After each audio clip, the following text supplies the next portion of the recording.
Sir আসসালামু আসসালামু আলাইকুম। স্যার আসসালামু আলাইকুম। ওয়ালাইকুম আসসালাম। স্যার আসসালামু আলাইকুম। ওয়ালাইকুম আসসালাম।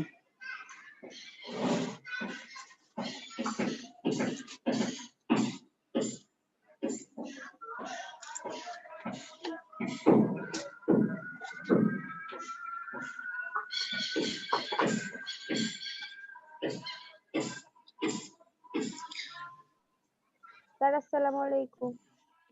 ওয়ালাইকুম আসসালাম। আচ্ছা, একটা কথা বলে রাখতেছি, আমি মডেমে কানেক্ট হইতে পারি না, এই জন্য সময় লাগলো। শেষ পর্যন্ত ওয়াইফাই এ কানেক্ট হইতে হয়েছে। আর যদি কারেন্ট চলে যায় তাহলে হয়তো নতুন করে কানেকশন দিতে হতে পারে, সময় লাগতে স্যার পারে। আসসালামু আলাইকুম। ওয়ালাইকুম আসসালাম। স্যার আসসালামু আলাইকুম। ওয়ালাইকুম আসসালাম। ওকে, আমি একটা পেজ শেয়ার দিয়েছি, দেখা যাচ্ছে? জি স্যার। জি স্যার, দেখা যাচ্ছে। কি জি লেখা বলো তো? স্যার। কেউ একজন বলো তো কি লেখা? পদার্থবিজ্ঞানে ধারণা, সূত্র, নীতি, স্বীকার্য, অনুকল্প তত্ত্ব।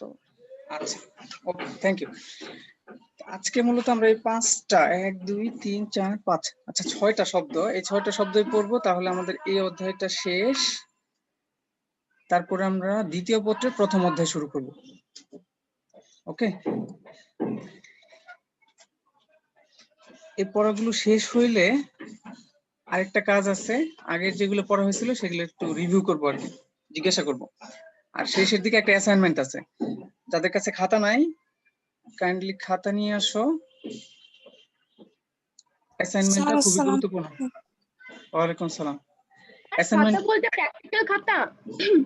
না, তোমার লেখার খাতা। মানে স্যার আপনার জন্য আলাদা করে খাতা তৈরি করব? এখন আপাতত নোট করবা আমি কি বলি। Okay sir. যে প্রশ্নটা দিব সেই প্রশ্নটা লিখতে হবে, দুটো প্রশ্ন দিব আমি। ওকে, তা আমরা এই 5টা শব্দ আগে থেকে কিছুটা পড়ছি, তো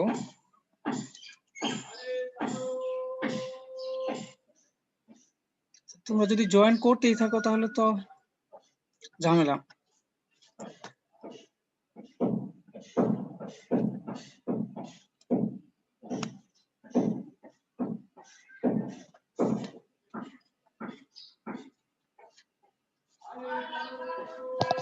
স্যার আসসালামু আলাইকুম। ওয়ালাইকুম আসসালাম। ওকে, তা আমরা তাহলে পড়াশোনা শুরু করে দিই। এই 6টা শব্দ কি অর্থে পদার্থবিজ্ঞানে ব্যবহার করা হয় সেগুলো আমরা শিখব। দেখো, যাদের নামগুলা রোলের সাথে লেখা নাই তারা তো অ্যাটেন্ডেন্স পাবে না, লিখে নাও, অন্যদের হেল্প নিতে পারো। ওকে, তাহলে আমরা 6টা শব্দ দেখেছিলাম। প্রথম শব্দটা ছিল হচ্ছে ধারণা, কনসেপ্ট।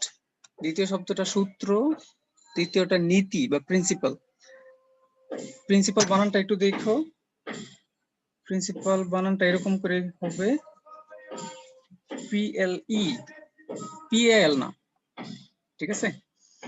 ওকে, আর তৃতীয়টা হচ্ছে নীতি, সরি, তারপরে হচ্ছে স্বীকার্য, তারপরে হচ্ছে অনুকল্প, শেষে তত্ত্ব। কিন্তু আমরা পড়বো অন্য একটা সিকোয়েন্সে, এখানে এক সিকোয়েন্স আছে, আমরা অন্য একটা সিকোয়েন্সে পড়বো, দেখি কোন সিকোয়েন্সে পড়েছি। প্রথম শব্দটা এভাবে তোমরা লিখবা, কনসেপ্ট। কনসেপ্ট বলতে কোনো কিছু সম্পর্কে উপলব্ধি, একটু লিখে নাও, কোনো কিছু সম্পর্কে উপলব্ধি। এটাকে আমরা লিখবো এখন? হ্যাঁ, না লিখলে পারবা কিভাবে, ভুলে যাবো তো। কোনো কিছু সম্পর্কে উপলব্ধি, উপলব্ধিটা তোমার না, কোন একজন বিজ্ঞানীর। তো কোনো কিছু সম্পর্কে কোনো বিজ্ঞানীর উপলব্ধিকেই ধারণা বলে। লিখে ফেলো, বুঝে যাবা, এগুলো খুব কঠিন কিছু না। এখন এটা কোনো কিছু সম্পর্কে উপলব্ধিকেই ধারণা বলে বা কনসেপ্ট বলে। ধরো আমরা এটা জানি সবাই, বল সম্পর্কিত ধারণা আমাদের আছে। বল সম্পর্কে আমাদের কনসেপ্ট কি? যা কোনো বস্তুতে প্রয়োগ করলে কোনো বস্তু গতিশীল হইতে পারে বা গতির পরিবর্তন, হ্যাঁ, গতির পরিবর্তন হইতে পারে, অবস্থার পরিবর্তন হইতে পারে, মুচড়ে যেতে পারে, এসব যে ধারণা, এটা হলো আমাদের বল সম্পর্কিত কনসেপ্ট। এটা তোমরা আগে থেকে জানো। এখন নতুন একটা শব্দ শিখবো, এটা হচ্ছে অনুকল্প, হাইপোথিসিস। 2 নম্বর দিয়ে লেখো হাইপোথিসিস। হাইপোথিসিস হচ্ছে অনুসন্ধানে, মানে প্র্যাকটিক্যালি করে দেখছো আর কি, প্র্যাকটিক্যালি করে দেখা হয়েছে, অনুসন্ধানে অনুমিত, মানে অনুমান করা হয়েছে, একদম এক্সাক্ট না, অনুমিত সিদ্ধান্ত। প্র্যাকটিক্যালি কিছু কাজ করা হয়েছে, আনুমানিক প্রাথমিক যে সিদ্ধান্ত নেওয়া হয়েছে সেটাকেই অনুকল্প বলে। তাহলে অনুসন্ধানে অনুমিত প্রাথমিক সিদ্ধান্তকে অনুকল্প বলে। এটা ইংরেজি হচ্ছে হাইপোথিসিস। তা হাইপোথিসিস গুলা সত্য হইতে পারে, মিথ্যা হইতে পারে, ট্রু হইতে পারে, ফলস হইতে পারে। অনুমানিক সিদ্ধান্ত নিলে ভুল শুদ্ধ হওয়ার সম্ভাবনা থেকে যায়। তো তোমরা শুধু অ্যাভোগাড্রোর অনুকল্প এইটাই পাবা সাধারণত, আর অনুকল্প পাবা না। কারণ হচ্ছে যে যদি কোনো অনুকল্প ফলস প্রমাণিত হয়ে যায়, তখন আর সেটা থাকে না আমাদের মাঝে, তখন সেটাকে বাদ দিয়ে দেওয়া হয়, ডিলিট করে দেওয়া হয়। তার মানে হচ্ছে কোনো সিদ্ধান্ত যদি নেওয়া হয়, প্রাথমিক সিদ্ধান্ত নেওয়া হয়, এটা প্রমাণ করা কোনো বিজ্ঞানী বলছে কিন্তু প্রমাণ করতে পারে নাই, তাহলে সেটা বাদ হয়ে যাবে, ঠিক আছে। কিন্তু ওই যে অ্যাভোগাড্রোর যে অনুকল্পটা তোমরা পড়ে আসতেছ অনেকদিন যাবত, এটা যদিও অনুকল্প হিসেবে পড়তেছ কিন্তু প্রমাণ হয়ে গেছে অলরেডি। অ্যাভোগাড্রো অনুকল্প আমরা পড়ছি এরকম যে এক মৌলে এত সংখ্যক কি থাকবে, অণু বা পরমাণু থাকবে। কোন বস্তুর এক মৌলে, কোন অণু বা পরমাণুর এক মৌলে এতগুলো এত সংখ্যক থাকবে, তাই না? ওকে, এটা হচ্ছে অনুকল্প। অনুকল্প হচ্ছে অনুসন্ধানে প্রাথমিক অনুমিত সিদ্ধান্ত। ওকে, এখন যদি এই যে সিদ্ধান্তটা নেওয়া হইলো, এটা যদি পরীক্ষা নিরীক্ষার দ্বারা প্রমাণিত হয়, তার মানে হচ্ছে অনুকল্পটা যদি পরীক্ষা নিরীক্ষার দ্বারা প্রমাণিত হয়, তখন তাকে আমরা থিওরি বলি। তো যখন প্রমাণ হয়ে গেছে তখন আর অনুকল্প বলার দরকার পড়ে না, তখন থিওরি বলে। তো এরকম কিছু থিওরি তোমরা নাম শুনছো। একটা নাম শুনছো পরিচিত, বিবর্তন তত্ত্ব। কার বিবর্তন তত্ত্বটা কার যেন? রাদারফোর্ডের বিবর্তন তত্ত্ব, চার্লস ডারউইন। হ্যাঁ, চার্লস ডারউইনের। Very good. কে এটা, কে বলেছে? স্যার কানিজ ফাতেমা সাকুরা। ও আচ্ছা, 336 না? Okay, thank you. Yes sir, welcome sir. এখন এই বিবর্তনের যে তত্ত্বটা বলতেছি, এটা প্রমাণ করা হয়ে গেছে। আমি এটা নিয়ে কথা বলতে চাচ্ছি না, বিবর্তন নিয়ে, আমি ফিজিক্স নিয়ে কথা বলতে চাচ্ছি। এরকম আমাদের ফিজিক্সে আছে হচ্ছে আপেক্ষিক তত্ত্ব, আর আছে কোয়ান্টাম তত্ত্ব। আপেক্ষিক তত্ত্বটা দিয়েছে বিজ্ঞানী আইনস্টাইন, একটু লিখে রাখতে পারো তোমরা, EINSTEIN। বিবর্তন তো জানোই তোমরা, ডারউইন দিয়েছে, ডারউইন। আর কোয়ান্টাম তত্ত্বতে দিয়েছে ম্যাক্স প্লাঙ্ক।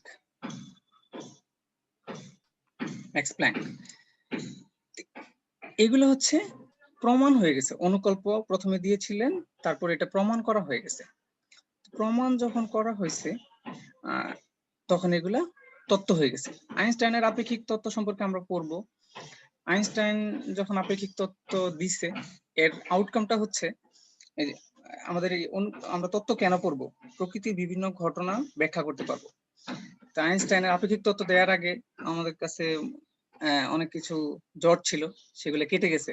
তো আপেক্ষিক তত্ত্ব দেওয়ার আগে আমরা সময়, ভর এসবকে ধ্রুবক মনে করতাম, কিন্তু আপেক্ষিক তত্ত্ব তখন আইনস্টাইন দিলেন, তো তখন আমরা হিসাব করে বের করতে পারলাম যে সময়, ভর এসব কিন্তু ধ্রুবক সংখ্যা না। আমরা যে বলতেছি যে ভর ধ্রুবক, 5 কেজি 5 কেজি, কিন্তু আপেক্ষিক তত্ত্ব অনুযায়ী যদি তুমি অনেক দ্রুত গতিতে এই 5 কেজি ভরকে কোনো দিকে থ্রো করো, তাহলে এর ভর বেড়ে যাবে, ভর বৃদ্ধি পাবে। হ্যাঁ, দ্রুতটার মানে হচ্ছে আলোর বেগের কাছাকাছি। আলোর বেগ তো মনে আছে 3 × 10⁸ মিটার পার সেকেন্ড। তো এটা আসলে রিয়েল লাইফে সম্ভব না। আমরা যেটা রিয়েল লাইফে শিখছি, আমাদেরকে এতদিন শেখানো হয়েছে রিয়েল লাইফেরটা, যে ভর ধ্রুব আছে, ভর ধ্রুবক থাকে, ভরের চেঞ্জ হয় না, এটা হচ্ছে রিয়েল লাইফে। কিন্তু যখন আমাদের গতি অনেক বেড়ে যাবে, আলোর বেগের কাছাকাছি চলে যাবে, তো তখন আর ভরটা ধ্রুব থাকবে না। সময়ের ক্ষেত্রে একই ঘটনা, তুমি যদি খুব দ্রুত যাও তাহলে সময়টা আস্তে আস্তে চলবে, ঘড়িটা আস্তে আস্তে চলবে, ঘড়িটা আস্তে আস্তে চলবে। এটা আমরা প্রমাণ করতে পারবো, আইনস্টাইন দেখা গেছে। আর কোয়ান্টাম যে তত্ত্বটা সেটা সম্পর্কে একটু বলি। কোয়ান্টাম তত্ত্ব হচ্ছে যে আমরা যে সাধারণ নিউটনিয়ান যে ফিজিক্স গুলো পড়তেছি, এগুলো একটা সময় গিয়ে আর কাজ করবে না। আমাদের যে চতুর্থ অধ্যায় আছে প্রথম পত্রে, নিউটনিয়ান বলবিদ্যা এর সীমাবদ্ধতা শুরু হয়ে যাবে। নিউটনিয়ান বলবিদ্যা আর কাজ করবে না, গতিসূত্রগুলো কাজ করবে না। কখন কাজ করবে না? যখন বস্তু অ্যাটমের চাইতে ছোট হয়ে যাবে, সাবঅ্যাটমিক, মানে ইলেকট্রন, প্রোটন, নিউট্রন, এদের জন্য যখন আমি কাজ করব, গতি নিয়ে কাজ করব, তখন আর এই আমাদের যে সাধারণ গতিসূত্রগুলো আছে না, এগুলো আর তখন কাজ করবে না। তখন আমাদের কোয়ান্টাম তত্ত্ব কাজে লাগায় ওইসব বস্তুর গতি ব্যাখ্যা করতে হবে। মনে করো একটা ইলেকট্রন কত গতিতে যাচ্ছে, এটা কিন্তু তুমি নিউটনের গতিসূত্র দিয়ে ব্যাখ্যা করতে পারবা না। প্যানিক হওয়ার কিছু নাই, তখন আমরা শিখে নেব। তো কোয়ান্টাম তত্ত্ব তখন কাজে যাবে যখন আমরা সাবঅ্যাটমিকে চলে যাব, মানে অ্যাটমের চাইতে ছোট কোনো কিছুর হিসাব নিকাশ করা শুরু করে দিব। তখন আমাদের কনসিডার করতে হবে কোয়ান্টাম তত্ত্ব, নিউটনিয়ান মেকানিক্স গুলা কাজ করবে না। ওকে ওকে, এগুলো হচ্ছে তত্ত্ব। এবার হচ্ছে সূত্র। আমরা সূত্রগুলো বেশি পড়ে অভ্যস্ত, নিউটনের মহাকর্ষ সূত্র, পরন্ত বস্তুর সূত্র। কেউ একজন বলো তো, পরন্ত বস্তুর সূত্র কে আবিষ্কার করছে?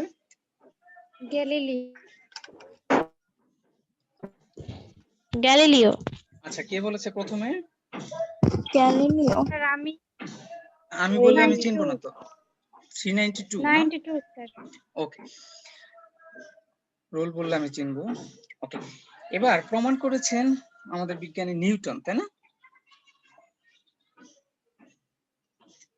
কিছুক্ষণ আগে যেগুলো তত্ত্ব বললাম ওইগুলোকে কেন সূত্র বলি নাই, আর এখন কেন পরন্ত বস্তুর সূত্রকে সূত্র বলতেছি, নিউটনের মহাকর্ষ সূত্রকে সূত্র বলতেছি? কারণ হচ্ছে আগের যেই কথাগুলো বলছি ওইগুলো নির্দিষ্ট ভাবে, আসসালামু আলাইকুম। ওয়ালাইকুম সালাম, আগের যে ফিজিক্স গুলো বলেছি ওইগুলো নির্দিষ্ট ভাবে বর্ণনা করা হয় নাই। এখন বুঝবা তুমি বললেই। নির্দিষ্ট ভাবে বর্ণনা করার মানে হচ্ছে যে মহাকর্ষ সূত্র নির্দিষ্ট, যে মহাবিশ্বের যে কোনো দুটি বস্তু কণা একে অপরকে আকর্ষণ করে, এই আকর্ষণ বলের মান এদের মধ্যবর্তী দূরত্বের বর্গের ব্যস্তানুপাতিক ভরের গুণফলের সমানুপাতিক, এই যে নির্দিষ্ট করা হয়েছে না। কিন্তু আমাদের এই যে তত্ত্বগুলো যেগুলো পড়লাম ওগুলোতে কিন্তু নির্দিষ্ট করে এরকম বলা হয় না যে এত বেগে গেলে সময় এত হয়ে যাবে, এত বেগে গেলে ভর এত বেড়ে যাবে, এসব কিন্তু নির্দিষ্ট করা হয় না। তো যখন আমরা এরকম নির্দিষ্ট করে দিছি একদম, পরন্ত বস্তুর প্রথম সূত্র কেউ আমাকে বলতে পারবে? অবস্থান থেকে বিনা বাধায় পরন্ত বস্তু সমান সময়ে সমান দূরত্ব অতিক্রম করে। আচ্ছা, থ্যাংক ইউ। কে এটা? 311। 311, থ্যাংক ইউ, একদম পারফেক্ট। এখন দেখো, আমরা যদি একটা আমাদের ছাদ থেকে যদি একটা কাগজকে ফেলে দিই, ছাদ থেকে একটা পেপার ফেললাম আর একটা কলমের ক্যাপ ফেললাম বা একটা ছোট একটা বস্তু ফেললাম, তাহলে আমরা বাস্তবে রিয়েল লাইফে কি দেখি? এই কাগজটা জিগজ্যাগ করতে করতে অনেক সময় নিয়ে পড়বে আর ওই কলমের ক্যাপটা সোজা মাটিতে পড়ে যাবে। এটাই বাস্তব, বাস্তব জীবনে এটা দেখি। কিন্তু আমরা যদি এর মধ্যে একটা শর্ত দিতে পারতাম যে এইখানে একটা ভ্যাকুয়াম করা হয়েছে, এই জায়গাটা পুরোটা বায়ু শূন্য করা হয়েছে, তাহলে আমরা দেখতে পেতাম এই কাগজটা আর এই কলমটা বা আরো বড় কোনো বস্তু যদি হইতো, আরো বড় অনেক ভারী, দুটো একই সময়ে পড়তো। এই যে শর্ত যখন দিলাম তখন কিন্তু আমার ফিজিক্স কাজ করবে, শর্ত ছাড়া কিন্তু ফিজিক্স কাজ করবে না। আমার ভাই প্রায় একটা গল্প বলে ফিজিক্সের ক্ষেত্রে, যে এক খামারি ফিজিক্সের এক বিজ্ঞানীর কাছে আসছে, এক ফিজিসিস্টের কাছে আসছে, এসে বলছে যে তার মুরগি তো মরে যাচ্ছে। তো ফিজিসিস্ট অনেক গবেষণা করে একটা সূত্র আবিষ্কার করে তাকে দিয়ে দিছে। তো কিছুদিন পরে আবার ওই খামারে আসছে যে আপনি এত এরকম কনফিডেন্টলি বললেন আমার সূত্র এরকম একদম 100% কাজ করবে, তুমি নিয়ে যাও, এইভাবে কাজ করবা, মুরগি আর মরবে না। তো পরে জিজ্ঞাসা করতেছে খামারিকে যে তুমি কেমন মুরগি পালো আমাকে বলো তো। তো বলছে লেয়ার, লাল মুরগি। তো বলতেছে যে, তখন বিজ্ঞানী বলতেছে যে আমি তো যেই থিওরি ডেভেলপ করছিলাম সেটা তো সার্কুলার শেপের সাদা মুরগির জন্য প্রযোজ্য, আর কোনো মুরগির জন্য তো কাজ করবে না, তো তোমার মুরগি তো মরবেই। এরকম আর কি, ফিজিক্সের যে কোনো সূত্রই শর্তের মধ্যে কাজ করে, শর্তের বাইরে কোনো কিছুই কাজ করবে না, একদম কোনো কিছু কাজ করবে না। মহাকর্ষ সূত্রটা বা গতি সূত্র যাই শিখছো সবকিছু শর্তযুক্ত, তা আমরা এটাই তাহলে সূত্রের সংজ্ঞাটা একটু দেখি। সাধারণভাবে সব সময় কি ঘটবে, ঘটে না, কি ঘটবে তার বর্ণনা, বর্ণনা থাকতে হবে, নির্দিষ্ট বর্ণনা থাকতে হবে, সব সময় ঘটতে হবে, আর একটা শর্ত থাকতে হবে। সাধারণভাবে সবসময় কি ঘটবে তার একটা বর্ণনা হচ্ছে সূত্র। প্রথম সূত্র, দ্বিতীয় সূত্র, তৃতীয় সূত্র আমরা পড়েছি। ওকে, এবার হচ্ছে 5 নাম্বার, এটা হচ্ছে স্বীকার্য। আমরা যে আইনস্টাইনের তত্ত্ব কিছুক্ষণ আগে বলছিলাম, আইনস্টাইন যখন তত্ত্ব দিয়েছে তখন দুইটা কথা বলেছে, এটা আইনের মতো আর কি, যে এই আইন মানতেই হবে, না হলে তার আপেক্ষিক তত্ত্ব কাজ করবে না, আইনস্টাইনের আপেক্ষিক তত্ত্ব কাজ করবে না। দুইটা এরকম তোমরা পরিচিত আছো, বোর মডেলের ক্ষেত্রে বলে ফেলছে যে পরমাণুর যে পরমাণু যার চারপাশে ইলেকট্রন যে কক্ষপথে চলে সেটা বৃত্তাকার, কিন্তু উনি প্রমাণ দেয় না, কিন্তু বোর কিন্তু এইসব বৃত্তাকার কক্ষপথের প্রমাণ দেয় নাই। এই যে সকল কথাবার্তা, যে সকল বিবৃতি কোন একটা তত্ত্ব শুরুর আগে ডিক্লেয়ার করে, আমাদের বিজ্ঞানীরা ডিক্লেয়ার করে, সেটাকে স্বীকার্য বলে। কোন একটা তত্ত্ব শুরুর পূর্বে যে বিবৃতিটা দেয়া হয় সেটাকে স্বীকার্য বলে। কোন একটা তত্ত্ব শুরুর পূর্বে যে বিবৃতিটা দেয়া হয়, বোর পরমাণু মডেল দেওয়ার আগেই বোর বলে ফেলছে যে বৃত্তাকার কক্ষপথে ইলেকট্রন গুলো ঘুরে এক কক্ষপথ থেকে আরেক কক্ষপথে যাইতে হইলে নির্দিষ্ট পরিমাণ শক্তি নিয়ে জাম্প করে যাইতে হবে। এগুলো হচ্ছে স্বীকার্য, স্বীকার করে নিতে হবে। স্বীকার করে নিলেই বোর মডেলটা কাজ করবে, তা না হলে আর বোর মডেল কাজ করবে না। এরকম আপেক্ষিক যে তত্ত্ব আইনস্টাইন দিয়েছে কিছুক্ষণ আগে বলছিলাম, সময় বেড়ে যাবে, ভর বেড়ে যাবে, তো এই সব তত্ত্ব তখনই কাজ করবে যখন দুইটা আপেক্ষিকতার দুইটা শর্ত আছে, দুইটা স্বীকার্য আছে। ওই দুইটা স্বীকার্য যখন তুমি মেনে নিবা, একটা স্বীকার্য হচ্ছে আলোর বেগের ক্ষেত্রে কোনো কথা বলা চলবে না, আলোর বেগ সবসময় কি হবে, ধ্রুবক থাকবে। আরেকটা শর্ত আছে, ওটা একটু কঠিন, ওটা তোমরা পরে পড়বা। এরকম দুইটা স্বীকার্য উনি বলে দিছে যে আলোর বেগ সব সময় ধ্রুবক থাকবে। যদি না হয়, ওনার সূত্রগুলো আমি তোমাকে একটু শেয়ার করতেছি। ওনার সূত্রগুলো এরকম: m equal m not divided by 1 minus v square divided by c square. এখন কোন একটা বস্তুর ক্ষেত্রে যদি এই আলোর কোন একটা বস্তুর বেগ যদি আলোর বেগের বেশি হয়ে যায়, এই সমীকরণের m হচ্ছে v বেগে বস্তুর ভর, m নট হচ্ছে স্থির ভর, c টা হচ্ছে আলোর বেগ, আর v টা হচ্ছে বস্তুর বেগ। তো কোনো একটা বস্তুর বেগ যদি c এর চেয়ে বেশি বা সমান হয়ে যায়, বা c এর চেয়ে বেশি হয়ে যায়, তখন এই সমীকরণে যখন আমরা বসাবো, দেখো এই যে v স্কয়ার বাই c স্কয়ারের মান 1 এর চেয়ে বড় হয়ে যাবে। বড় একটা সংখ্যাকে ছোট একটা সংখ্যা দিয়ে ভাগ করব, তাহলে রুটের মধ্যে 1 মাইনাস 1 এর চেয়ে বড় কিছু, তাহলে রুটের মধ্যে নেগেটিভ সামথিং নেগেটিভ চলে আসবে, নেগেটিভ একটা মান চলে আসবে, যেটা অবাস্তব, এটা গ্রহণযোগ্য না। তো এইসবকে উনি অ্যাভয়েড করার জন্য আসলে এইসব স্বীকার্যগুলো দিছেন আর কি। যাই হোক, যে কারণে দিছে, বাস্তব হলো যে ওনার আইনস্টাইনের আপেক্ষিকতা তত্ত্বের শুরুতে যে স্বীকার্য দুটা দিছে ওইটা তোমাকে মানতে হবে, না হলে তত্ত্বগুলো কাজ করবে না। শুরুতে আগে এই আইনগুলো মেনে নিতে হবে। বোরের ক্ষেত্রে, বোর মডেলের ক্ষেত্রে যেরকম আমরা 3টা মেনে নিয়েছিলাম। ওকে, তাহলে আমাদের স্বীকার্য হচ্ছে তত্ত্ব শুরুর পূর্বে যে বিবৃতি দেয়া হয়, ঠিক আছে, তাকে স্বীকার্য বলে। এবার লাস্টেরটা হচ্ছে নীতি। নীতি শুরুর আগে আমি বলি তোমাদের একটা কথা। মনে করো তোমার সামনে একটা অ্যাম্বুলেন্স দাঁড়ায় আছে, শব্দ করতেছে, সাইরেন বাজাচ্ছে, সাইরেনটা একটা নির্দিষ্ট রেটে বাজাতে থাকে, টাটা করতেছে।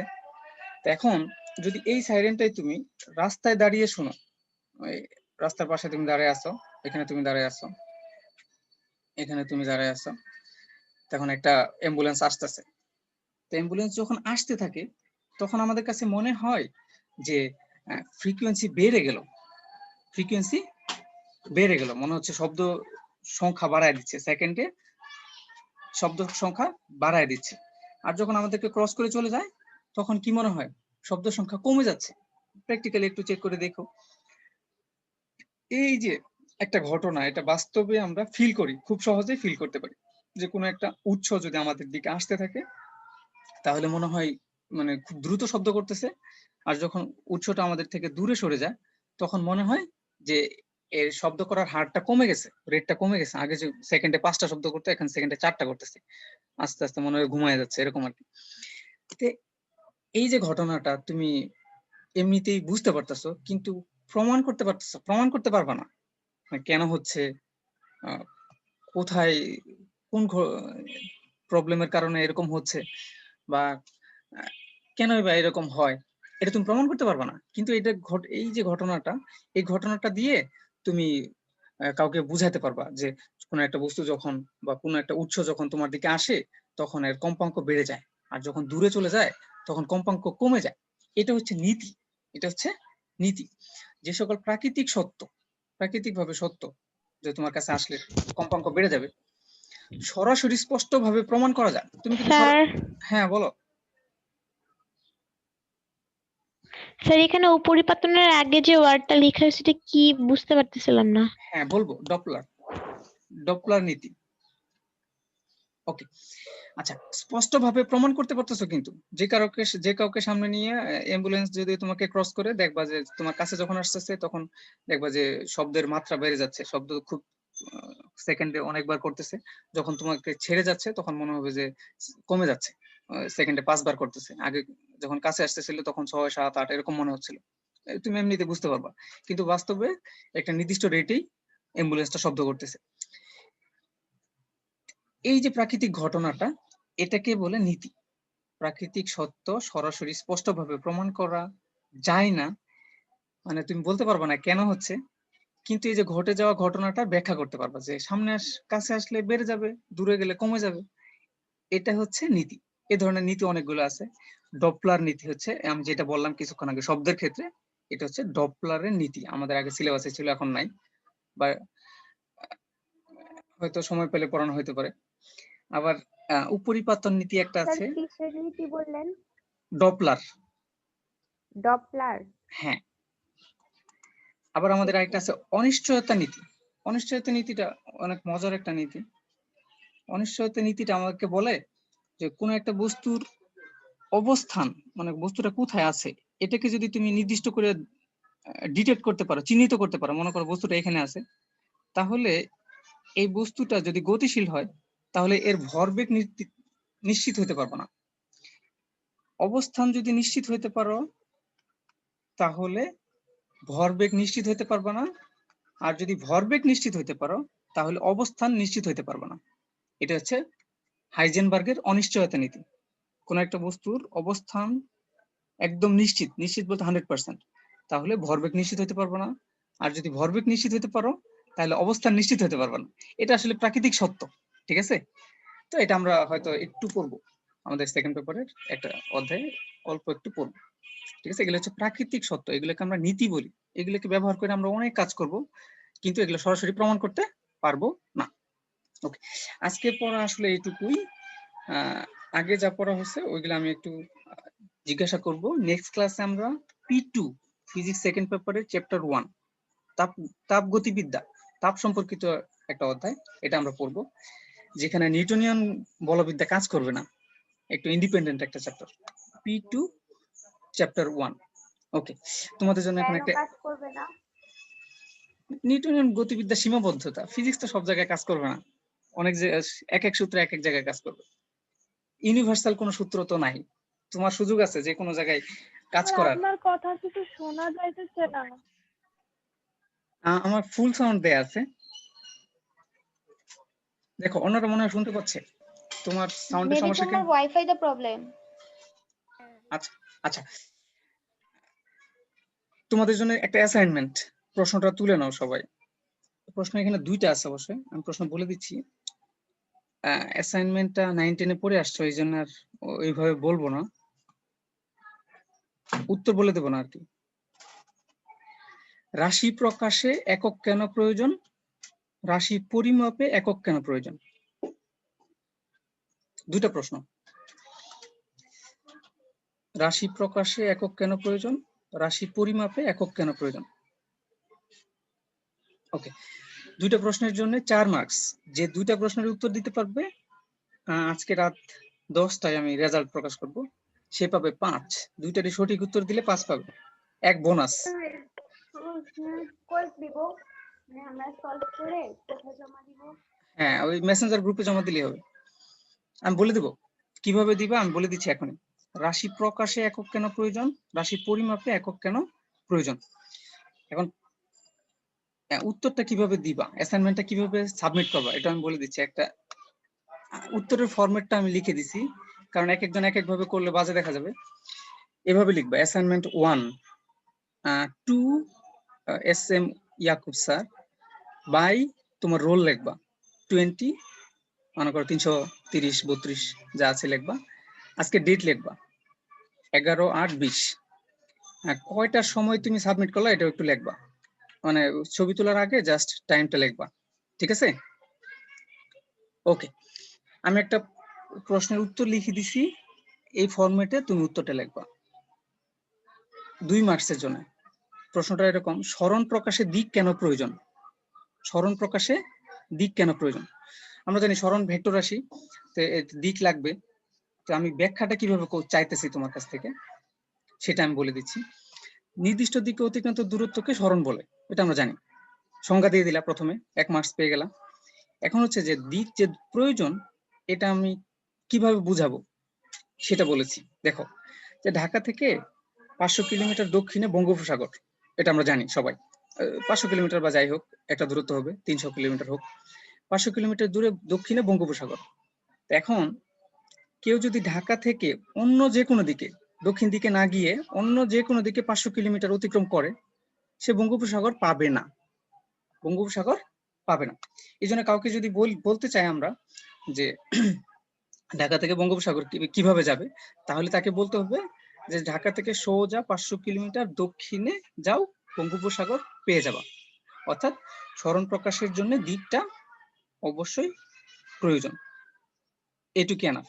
কারণ আমি যে আগে দুটো প্রশ্ন দিচ্ছি যে রাশির প্রকাশে একক কেন প্রয়োজন, রাশির পরিমাপে একক কেন প্রয়োজন, প্রথমে কারণটা বলবা, তারপরে একটা উদাহরণ দিয়ে বলবা, শেষ, 2 লাইনেই শেষ হয়ে যাবে, ঠিক আছে?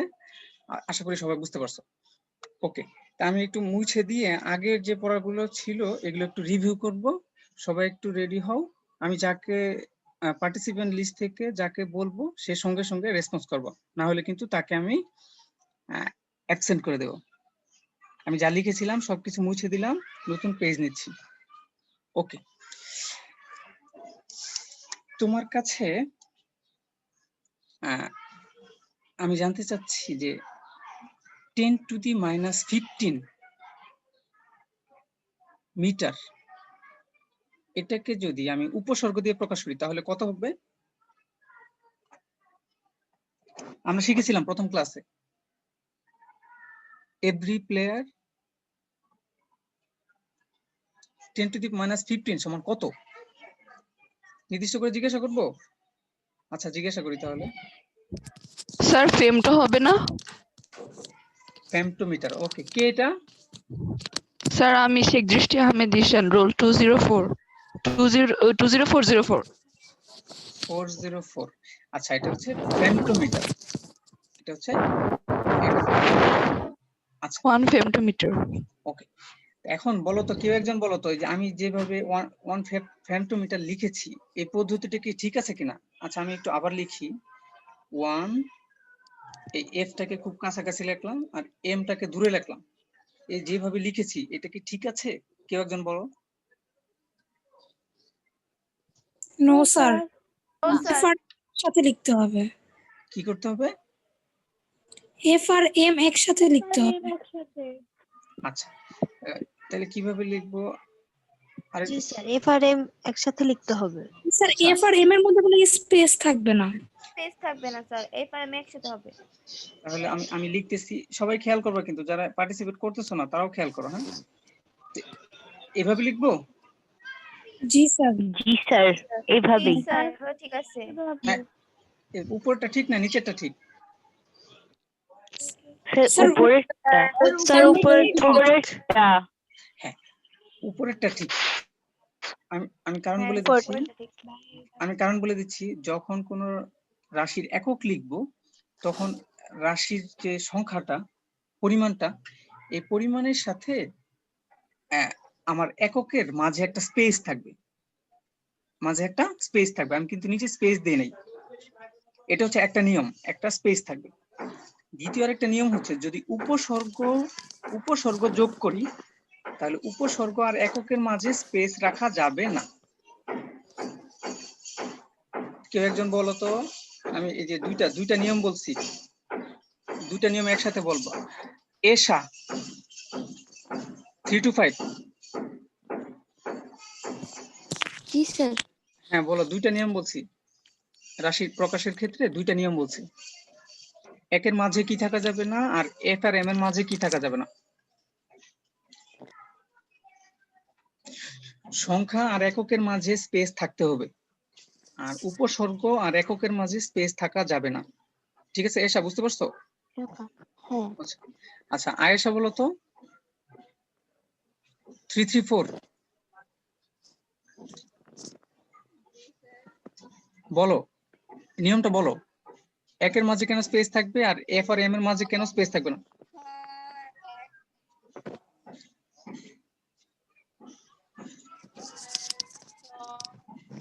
আচ্ছা আচ্ছা আয়েশা, তোমারটা বোঝা যাচ্ছে না। ওকে, আদিবা আছো? আদিবা বলো, আদিবা 320। জি স্যার, কি বলবো? মানে এক আর এফ এর মাঝে কেন স্পেস থাকবে আর এফ আর এম এর মাঝে কেন স্পেস থাকবে না। স্যার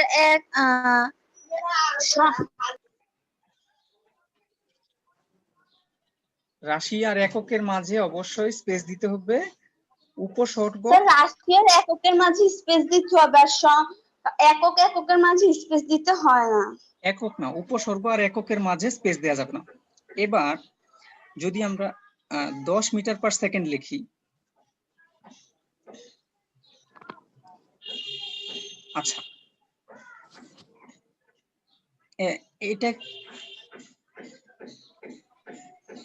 এটা ঠিক আছে নাকি এটা ঠিক আছে? উপরটা ঠিক আছে নাকি নিচেরটা ঠিক। নিচেরটা ঠিক আছে, স্যার নিচেরটা দুই নাম্বারটা ঠিক আছে। আচ্ছা ও এটা ঠিক আছে, কিন্তু এখন বলো তো যে এটা ঠিক আছে নাকি এটা ঠিক আছে, নিচেরটা না উপরেরটা ঠিক? স্যার নিচেরটা ঠিক। নিচেরটা ঠিক আছে। স্যার 2 নাম্বারটা ঠিক। না স্যার 2 নাম্বার। স্যার উপরেরটা ঠিক আছে। এবার উপরেরটা ঠিক। ও। কেন? যদি কেন স্যার? যৌগিক একক লিখতে চাই, এটা কিন্তু উপসর্গ না, নিউটন কিন্তু উপসর্গ না, নিউটন একটা একক, মিটারও একটা একক। যদি এভাবে লিখতে চাই, গুণ আকারে লিখতে চাই তাহলে স্পেস দিতে হবে, আর যদি ভাগ আকারে লিখতে চাই তাহলে স্পেস দেয়া যাবে না। মনে থাকবে? জি স্যার। যদি দুইটা একক গুণ আকারে লিখি তাহলে স্পেস দিতে হবে, কিন্তু যদি এই যে ইনভার্স মানে কি ভাগ আকারে আছে না, ভাগ আকারে থাকলে স্পেস দেয়া যাবে না। আমি এইসব বেসিক কেন আলোচনা করতেছি, এগুলো যদি লিখতে না পারে তখন দেখতে খুবই বাজে দেখা যায়, তোমার লেখাটা খুবই বাজে দেখা যায়, নাম্বার কাটবে না। আরেকবার বলবেন কোনটা? দুটি একক গুণ আকারে লিখলে? হ্যাঁ, যদি দুইটি একক গুণ আকারে লিখলে কি স্পেস দিব? হ্যাঁ স্পেস দিবা, আর যদি ভাগ আকারে লেখো তাহলে স্পেস দিবা না। ঠিক আছে, ভাগ আকারে লিখলে স্পেস দেয়া যাবে না। এবার তাহলে আমাকে আরেকটা প্রশ্নের উত্তর দাও তো। স্যার একটা কথা বলবো? হ্যাঁ, স্যার আমরা এসডব্লিউটা কোথায় সাবমিট করব? এই যে তোমাদের গ্রুপে সাবমিট করলে হবে, ফিজিক্স গ্রুপে সাবমিট করলে হবে। Okay sir. হ্যাঁ, ফিজিক্স গ্রুপ তো কৌশিক স্যারের। আচ্ছা সমস্যা নাই, ওইখানে করলেই হবে। এই জন্য তো আমার নাম লিখতে বলছি। 8 PM এর আগে করবা না, হ্যাঁ 8 PM এর আগে করবা না, 8 থেকে 9 PM এর মধ্যে করবা আজকেই, ঠিক আছে? মানে আজকে 8টা থেকে 9টার মধ্যে এসডব্লিউটা সাবমিট করব। হ্যাঁ, আর আমি 10টায় রেজাল্ট দিব।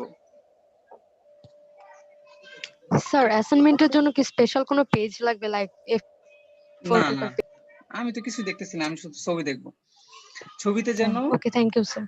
ছবিতে যেন অ্যাসাইনমেন্ট 1 লেখা থাকে, আমার নাম লেখা থাকে আর আর তোমার রোল লেখা থাকে, ঠিক আছে? আর ডেট লেখা থাকে, টাইমটাও লেখা থাকে, ঠিক আছে? অ্যাসাইনমেন্ট কেন গুরুত্বপূর্ণ আমি তোমাকে একটা ইনফরমেশন দিয়ে দেই। মনে করো যে কারো তো অ্যাক্সিডেন্ট হইতেই পারে, যে ক্লাস করতে পারো নাই বা পরীক্ষা দিতে পারো নাই, তখন এই ডকুমেন্ট গুলো আমাদের কাছে থাকলে তাহলে আমরা কনসিডার করব যে তোমাকে পাস করায় দিব বা কোনো ঝামেলায় পড়বে না তুমি, ঠিক আছে? অ্যাসাইনমেন্ট গুলো হচ্ছে ডকুমেন্ট। স্যার বলো। স্যার টাইমটা কতটুকু দিব, মানে 8-9 PM দিব এর এর বাইরে না দিও না। টাইমটা আমরা যখন লিখব ওই অনুযায়ী?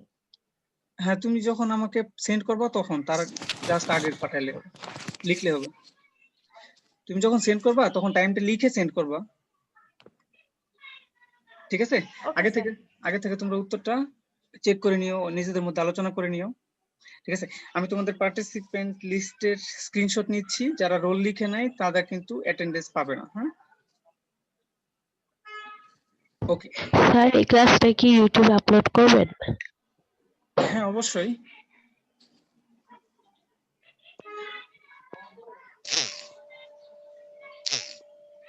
অনেকেই তো রোল লিখে নাই।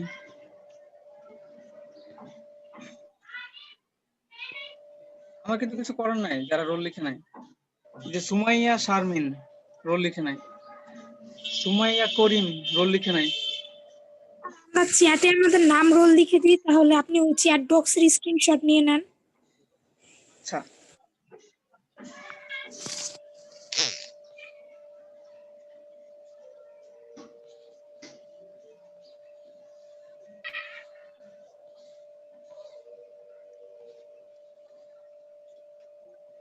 সবাই কি চ্যাটের মধ্যে নাম রোল লিখছে?